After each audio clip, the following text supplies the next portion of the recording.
दोस्तों, आज के वीडियो में हम बात करेंगे कोचिन शिपयार्ड के बारे में।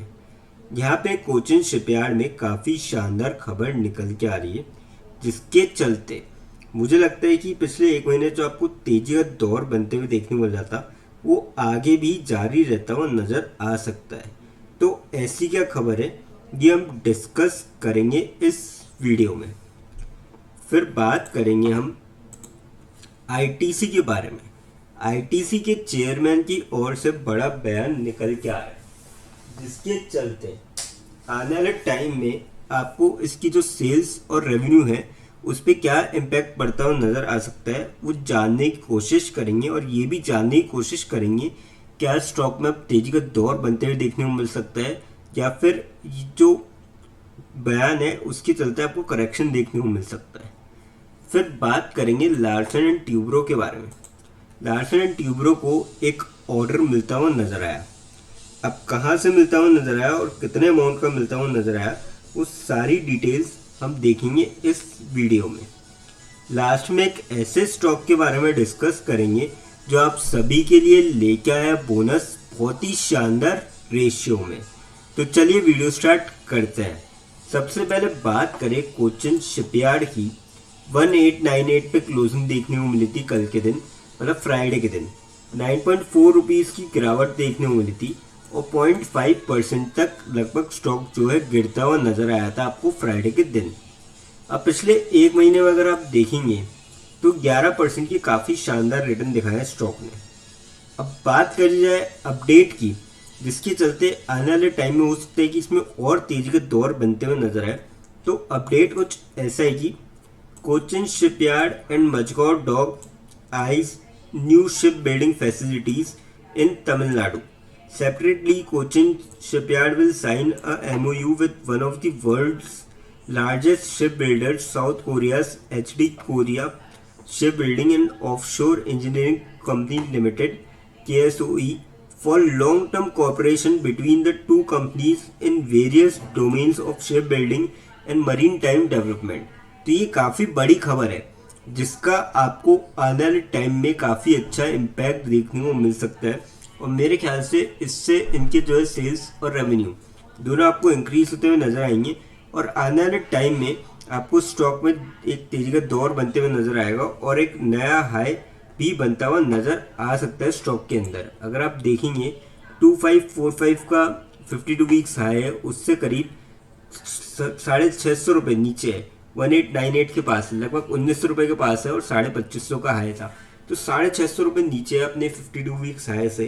तो मेरे ख्याल से तो जो ये नीचे है इसका फ़ायदा उठाया जा सकता है और आने वाले टाइम में आपको कंपनी में हो सकता है कि यहाँ से अच्छे खासे रिटर्न देखने को मिले। अगर आप इसके लॉन्ग रन में रिटर्न देखेंगे ना 5 साल में, तो 1094% की यहाँ पे ज़बरदस्त रिटर्न है पिछले 5 सालों में। तो मेरे ख्याल से तो जो है इस स्टॉक के अंदर जाया जा सकता है। आपको यहाँ से भी काफ़ी शानदार रिटर्न देखने को मिल सकता है। पर अगर कोई शॉर्ट टर्म के लिए लेता है ना, तो वो स्टॉप लॉस लगा के जरूर ट्रेड ले, क्योंकि पिछले एक महीने में 11% तक स्टॉक भाग चुका है। तो कहीं ना कहीं हो सकता है कि आपको थोड़ा बहुत करेक्शन देखने को मिले इस वजह से। अब बात करते हैं आईटीसी के बारे में। 410 पे फ्राइडे के दिन क्लोजिंग देखने को मिली थी। 1.55 रुपीज़ की गिरावट देखने को मिलती है और 0.38% तक स्टॉक गिरता हुआ नजर आया था फ्राइडे के दिन। बात करी जाए अपडेट की इसमें, तो अपडेट कुछ ऐसा है कि ITC's Nepal plans unchanged despite unrest says chairman Sanjeev Puri. तो ये काफ़ी बड़ा बयान है। आप सभी को पता है कि नेपाल में अभी थोड़े दिन पहले प्रोटेस्ट हुआ था जेनजीज की तरफ से, जिसकी क्योंकि वहाँ पे एक सोशल मीडिया बैन लगा था, तो उसके चलते काफ़ी भयंकर प्रोटेस्ट हुआ था। और जो पीएम थे उन्होंने रिज़ाइन भी किया था और नया पीएम आ चुका है। तो उसका जो है इंडियन कंपनीज पे इफेक्ट देखने को मिल रहा है, क्योंकि देखिए कई सारे जो एफएमसीजी सेक्टर्स है उनके करीबन 4 से 6% की जो ईयर की सेल है वो वहाँ से होती है। उनमें से आईटीसी भी एक कंपनी है। पर यहाँ पे संजीव पुरी जी ने क्लियर कर दिया है कि ऐसा कोई भी जो नेपाल में वॉच किया था अभी कोई कुछ भी चेंज नहीं करेंगे वहाँ पे। और मुझे लगता है कि कहीं ना कहीं इसका हो सकता है कि आपको इम्पैक्ट देखने को मिलेगा और थोड़ा सा नेगेटिव देखने को मिल सकता है शॉर्ट टर्म में। पर हाँ, अगर लॉन्ग टर्म में चीज़ें सही होती है तो धीरे धीरे आपको वापस से पटरी पे आते हुए नजर आएगी चीज़ें और डेफिनेटली तेजी का दौर बनते हुए नजर आ सकता है। तो शॉर्ट टर्म के पॉइंट ऑफ व्यू से मेरे हिसाब से अभी थोड़ा सा ये माहौल है, थोड़ा सा आपको ऐसा लगेगा 1 क्वार्टर या ज़्यादा से ज़्यादा 2 क्वार्टर की वहाँ से थोड़ा सा सेल में जो है आपको डिक्लाइन देखने को मिल सकता है, पर लॉन्ग रन में आपको वापस से चीज़ें पटरी पे आएगी तो तेजी का दौर बनते हुए देखने को मिल सकता है। तो मेरे ख्याल से तो इस स्टॉक में भी जो है लॉन्ग टर्म रन के पॉइंट ऑफ व्यू से जाया जा सकता है। अब बात करते हैं लार्सन एंड ट्यूब्रो के बारे में। फ्राइडे के दिन 3684 पे क्लोजिंग देखने को मिली थी, ₹2 की गिरावट देखने को मिली थी, 0.054% तक स्टॉक गिरता हुआ नजर आया। कह सकते हैं कि आपको एकदम फ्लैट सी ही क्लोजिंग देखने को मिली थी फ्राइडे के दिन। बात करी जाए अपडेट की, जो इनको ऑर्डर मिलता हुआ नजर आया, L&T technology receives LOA for AFC contract for Mumbai metro line 9 and 7A। LOA यानी कि लेटर ऑफ एक्सेप्टेंस इनको मिलता हुआ नजर आया और आप देख सकते हो कल की अपडेट है 20 तारीख की, आज 21 तारीख की कल का ही अपडेट है। तो मार्केट क्लोज होने के बाद भी यहाँ पे इनको ऑर्डर मिलता हुआ नजर आया जिसका आपको असर देखने को मिल सकता है मंडे के दिन।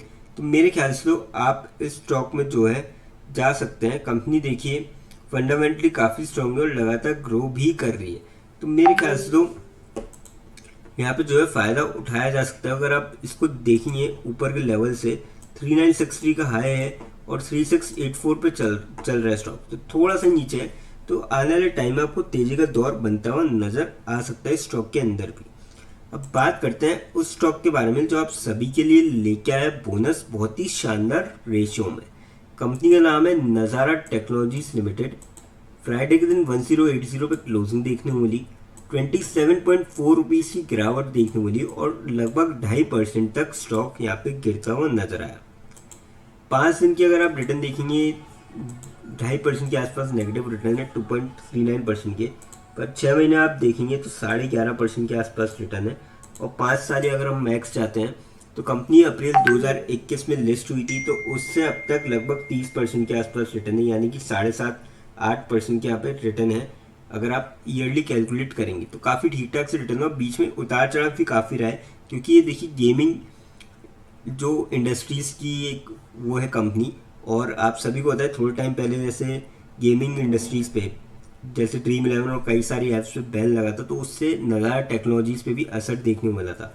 पर कंपनी ने यहाँ पे फिर बोनस का जो है अनाउंस किया और बोनस का जो रेशियो रखा है वो रखा है 1:1, यानी कि 1 शेयर के बदले 1 शेयर मिलता हुआ नजर आएगा। एक्स बोनस डेट रखी है 26 सितंबर 2025।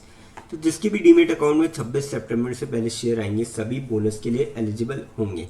लेकिन फ्रेंड्स, कोई भी इन्वेस्टमेंट करने से पहले फाइनेंशियल एडवाइजर से कंसल्ट करें या फिर खुद की रिसर्च करें, क्योंकि वीडियो नॉलेज के पर्पज़ के लिए, इन्वेस्टमेंट पर्पज़ के लिए नहीं। दोस्तों, अगर वीडियो अच्छी लगी हो तो चैनल को लाइक और सब्सक्राइब जरूर करें ताकि आने वाले टाइम में आपको और भी ऐसे अपडेट्स मिलते रहें। थैंक यू दोस्तों।